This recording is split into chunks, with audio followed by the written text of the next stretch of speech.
you can't just swoop in with a 1-year deal and think everybody's going to take a 1-year deal, man. And that's the problem. You can't think that, man. You know,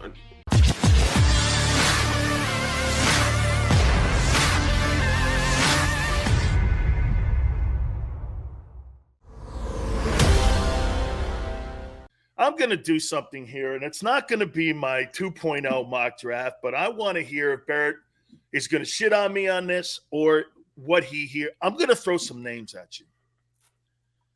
Okay, for the upcoming draft. What are we now? We're like 2.5 weeks now away from April 28th.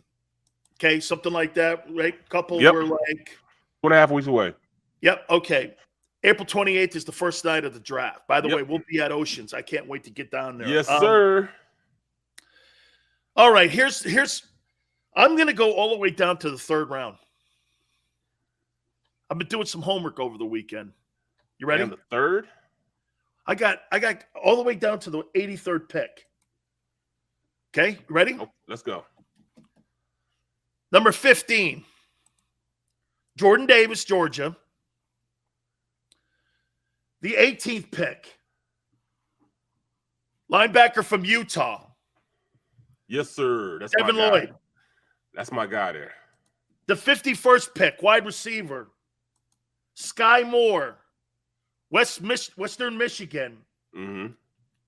And then he's a little smaller side, but he's fast. The number 83rd pick, Nick Cross, safety, Maryland. Nick Cross. I didn't watch any film on him yet. Nick Cross. I went DT, linebacker, wide receiver, safety. That's pretty good.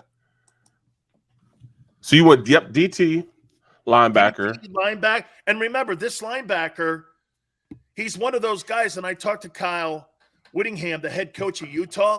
Barrett, he said that you could put him in a 34 and a 43. He's as impactful as both hand in the dirt. He can cover tight ends.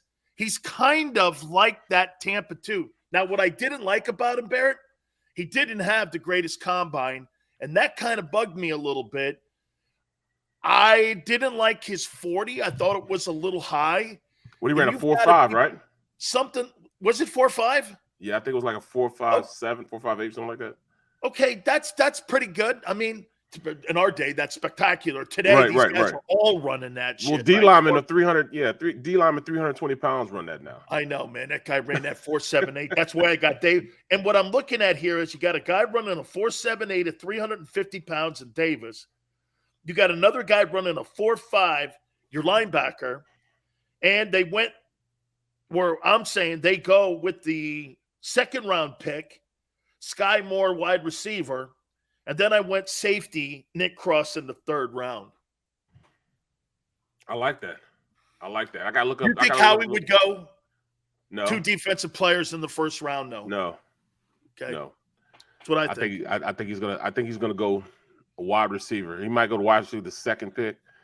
I like him. I like your pick, Davis, D lineman, his first pick. That makes a hell of a lot of sense. Somebody come in and replace Fletcher. They might even move Fletcher out and have him move more in space, be an outside guy, rush the passer, as opposed to him being on the inside. With Jordan Davis in there, he could stop the run. He could still collapse the pocket.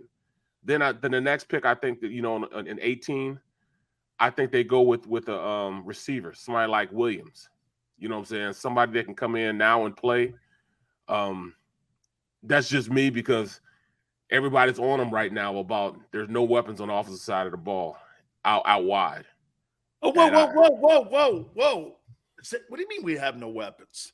Xander, will you show Barrett the picture of the FedEx guy who showed up on Friday to the Eagle facility? What are you talking about?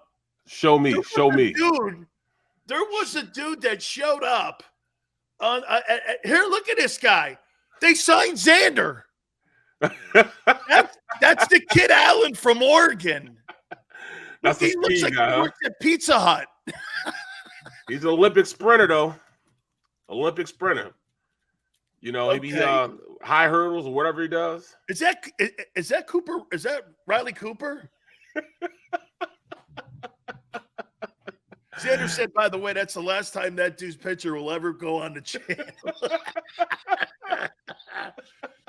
What do you mean they don't have weapons? Holy shit, man. The Pizza Hut they signed. Hey, man, I thought he was the FedEx guy. Where is he? That's him. What? See, that's one of those picks where, they're smarter than everybody else. They're trying to reach right now and get somebody. Maybe he does, maybe he doesn't. Howie has no stone unturned. You love that, don't you? I don't know how you love that kind of shit, man. Man, what do you mean, dude? Are you kidding me? Come on, dog. Wow. I mean, that's a double check guy, man. Look. Hey, man. Faster rates. State Farm. Palm or Devin? I have no idea. Nor do I care. Wow, man. I mean, hey, we're getting so close to the draft, man. I can't wait. It's got to be a Howie. This is going to be a Howie show, dude. Wow, man. Honey Badger, okay? Think Honey Badger's in the conversation? He's still in the conversation. Like I didn't know that I didn't know that he went down. He was already in New Orleans. Yes. When he had that impromptu visit with them down while he's down there. I mean, it wasn't like they flew him down there. I talked to Mickey Loomis, brought him around the facility. Mm-hmm. And the big pitch, from what Mickey didn't tell me everything. Mickey Loomis is the general manager of the Saints. And from what I've known Mickey Loomis 25 years. And I'll say this to you. It was more like this. Going around, they met Gail Benson. They met, the family. By the way, the Benson should not be running the Pelicans. Just throw that in there. It was more about selling him coming home. Okay. And Dennis Allen is the head coach. Obviously, it's not Sean Payton any longer. And it was more that kind of stuff. And then he did the great Zoom call.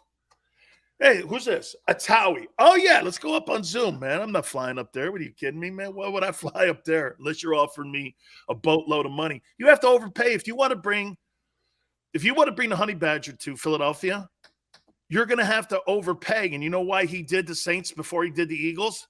What does that tell you, Barrett? When he's using leverage, he's going like this. If everything's equal, I'm going to play at home in New Orleans. Right. Where I want to play anyway. You're going to have to overpay. Right. You have to do that, man. That's strategic by him. But just looking at just looking at what the Eagles are doing, you can't just swoop in with a 1-year deal and think everybody's going to take a 1-year deal, man. And that's the problem. You can't think that, man. I've watched a couple clips of your guy Cross. He has a little something. He's a box safety. He's not a center field safety. He's a box safety. Right. But he'll come in and he'll be an impact player. He's gonna come up and hit you in the mouth. I don't think he has the range of Kyle Hamilton. No, he doesn't. But I think, like you said, in that box back there, I think he's an aggressive kid. Yep. And I think he's like your center fielder on plays going deep. I think he could be a factor. You put him, watch this. You get Honey Badger and him back there in the secondary. You sign Stephon Gilmore. Then you draft this kid, Devin Lloyd, and you get Jordan Davis. Your defense changes overnight, Barrett. Overnight. Yep. Overnight. And you become a factor, and you're slowing people down. There's going to be, with that offense that the Eagles have, there's going to be a ton of 3-and-outs. Yeah. Well, and you know what? Come on, man. No, wait. The reason why I say there's going to be a ton of 3-and-outs, because if they want to throw the ball more instead of running. Now, if they go back, Barrett, to last year's mentality, there won't be a lot of 3-and-outs because they'll be running the ball effectively. But if they want to throw the ball, there's going to be more 3-and-outs now, because until all of these guys get on the same page, you're not going to see them taking over 13-play drives. Jalen Hurts is not going to go on a 13-play drive throwing the ball. He's going to go on a 13-play drive running the ball and making some third downs, and that team has to be third and short. The Eagles, two issues happen to them in the game now going into 2022. If they're third and long, okay, and they're not running the ball more like we've been saying, and someone gets a lead on them, dude, that team is going to go 5-6 wins this year. 5-6 wins. Yep. Because they're trying to change mentality, right? They want to change the mentality of the approach in the offense. They have to change something. And just like you said, man, when you go through a season like they went last year, and you make the playoffs, the expectations is not for us as fans, but inside that locker room, they're thinking they're better than what they are. But they haven't replenished the forces that you need to take it to that next level. You can't go in and play it again and think you're going to have the same results. You got to bring in better talent to get better. And I don't think they brought in enough better talent. You see everybody around them in the division is doing that. They're bringing in new talent, new blood, because they understand that the league is always forever evolving. And when you have a situation where you have the Eagles just, all right, we just brought back Barnett, we brought back Fletcher Cox. All right, our defensive line is stabilized now. That's what they're thinking. We're good. We brought those guys back. When you can't do that, I mean, they didn't do enough last year. Now, what could make things different? If those two start playing like, all right, we're playing for another contract. But we all know what's going on in their head. They think that they're already good enough because they've already given them the home count discount, and we're cool. You can't think like that. You know what I'm saying? And I just see too much mediocrity in that locker room that thinks you're going to take it to the next level. Are you excited about this draft, or are you apprehensive about this draft with how we're running it? I'm excited. Or both. I'm excited. I'm not apprehensive. I can't be apprehensive. Andy Waddell is going to help. I'm hoping that he has much more of a say-so in giving the guys that are making decisions a lot of information, quality information. That I knew, though, I do know Andy's doing. He's giving them a lot of quality information. He's giving them all they need to make, good decisions. Now, whether they're going to take that and move in that direction, we have to see. We'll definitely have to see. I just, to put all your eggs into the NFL draft, I was showing you that the Eagles over the last 4 years are the worst drafting team in the NFL. Well, you showed me that. I mean, and it's hard when you show concrete numbers, and that's the problem, because I can't give a glass half full or a glass half empty when the numbers are depleting what you said. And Barrett, we're not talking now. Last year, I think they had a pretty good draft. They had a damn good draft. Yeah, and so I'm gonna. That was going up to last year's draft. It looks to me like it's a decent draft, but prior to that, I mean, I'm not talking about one draft. I'm not talking about two. I'm talking about 4 drafts combined that have made the Eagles one of the worst drafting teams in the NFL. And quite frankly, this is why you're seeing all these rookie contracts that are in place as starters. I mean, dude, when you look around the league, show me a team, Barrett, that's going to rely so much on first-year starters to try to be a contender for the National Football League's championship. Watch this. Look at the experience you have in Tampa. Here, I think up in Green Bay, Devontae Adams not being there, you're going to have to rely on younger players. That's going to make Green Bay walk back. Look at all the experience that you have in Los Angeles. They got the QB, though. That's the only thing. They got the QB. That's the only thing that keeps them in the game, and that's another shit division. Yep. Okay, that's the only thing that keeps them. But look at the Rams. The Rams, okay, they lose Woods, they go get Allen. So now you've got Kupp and Allen Robinson, and you're going to get Odell back in November. You basically got the same offensive attack, and you got your pass rusher and Jalen Ramsey in your secondary back there. The rest of those pieces, like you and I have been saying, are interchangeable parts. But look at all the experience. There's no first-year dudes that are going to be relied on. Watch this. Even if we go with this draft that I threw out here, so you're going to go with 1 starter, 2 starters, 3 starters, 4 starters that are going to come out of the draft, and you think that 4 rookies are going to put the Eagles in a conversation to be a contender. They're going to compete. But to be a contender, come on, man. It's too iffy. Would you agree, Barrett? The teams that make the littlest moves in the offseason are the teams that are usually your number 1 contenders. Look at the Bills. Look at Bills the Bills. made 1 move. Look at They Cincy. didn't really have to do much. Right. Look at Cincy. They did the same thing. They didn't go out and get much at all, except for guys on the O line. You look at Green Bay. They sent people away as for signing people. They haven't really made any really big moves either. Well, getting rid of Devontae Adams is a pretty big move. That's a huge move. That's a huge move. But they Look didn't at the bring offense you they missed didn't bring now. anybody in though. I Look at think the Rams did. The Rams are making moves still. The Rams are trying to win it again. They went out and got Bobby Wagner. So, Chargers too. Yeah, Chargers. They understood that they were so close that they need to go ahead and make a run for it. To me, the Chargers are like Dallas from last year. They went out and got the best that they can get. They're trying to make a run for a Super Bowl. They are taking the game plan that the Rams just won a Super Bowl with and implemented there and with the Chargers. They got a whole lot of key pieces. Key pieces everybody said they needed to get, they went out and did. Who's had the best offseason in the NFC East? In the NFC East. The Eagles? No. Ain't the Cowboys. It had to be Washington. Because they got a quarterback.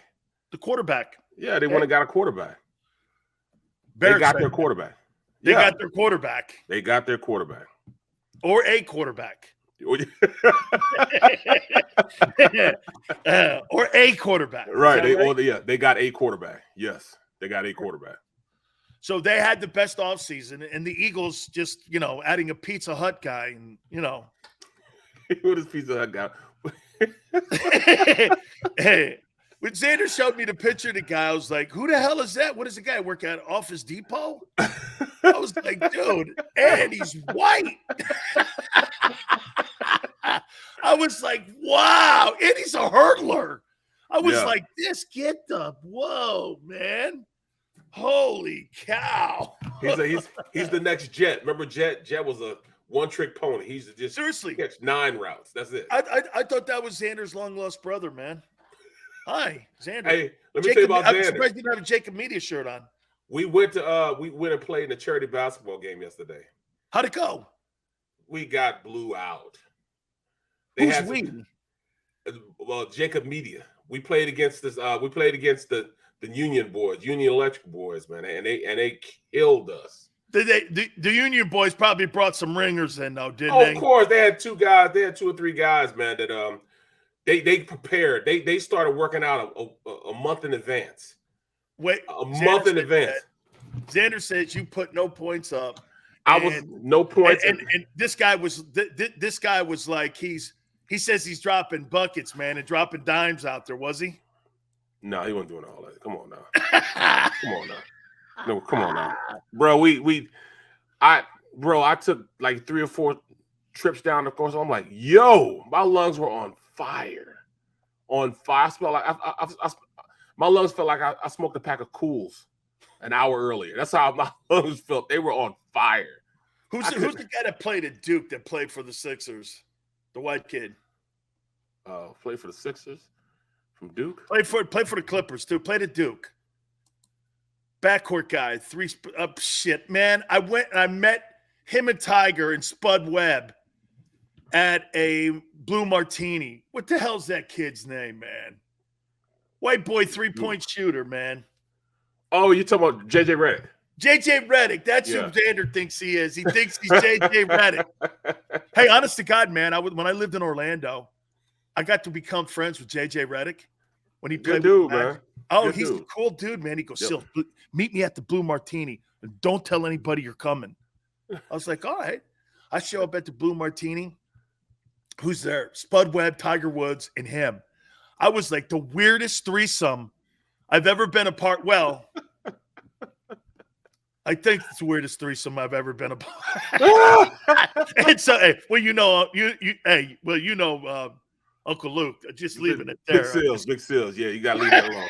You gotta leave that alone, bro. He goes, no cameras, no nothing, no pictures, no everything. Tigers.